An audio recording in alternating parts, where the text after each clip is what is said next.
হরে কৃষ্ণ।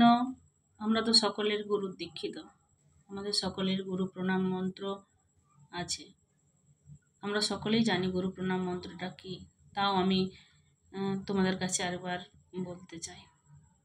অজ্ঞান তিমিরারস্যং জ্ঞানাঞ্জন শলাকয়া চক্ষুরুন্মীলিতং যেন তস্मै শ্রী গুরবে নমঃ। অখণ্ড মণ্ডলাকারং ব্যাপ্তং যেন চরাচরং তৎপদং দর্শিতং যেন তস্मै শ্রী গুরবে নমঃ। এটা আমি বাংলায় আবার অনুবাদ করে বলছি। তিমির রোগে অন্ধ ব্যক্তির রঞ্জন শলাকা দ্বারা দৃষ্টিদানের ন্যায় যিনি দিব্যজ্ঞান দ্বারা তত্ত্বজ্ঞানহীন আমার দিব্য চক্ষুর উন্মেষ করিয়াছেন, সেই শ্রী গুরুদেবকে আমি প্রণাম করি।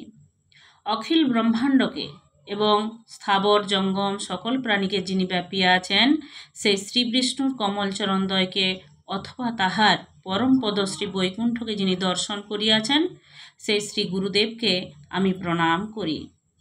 হরে কৃষ্ণ।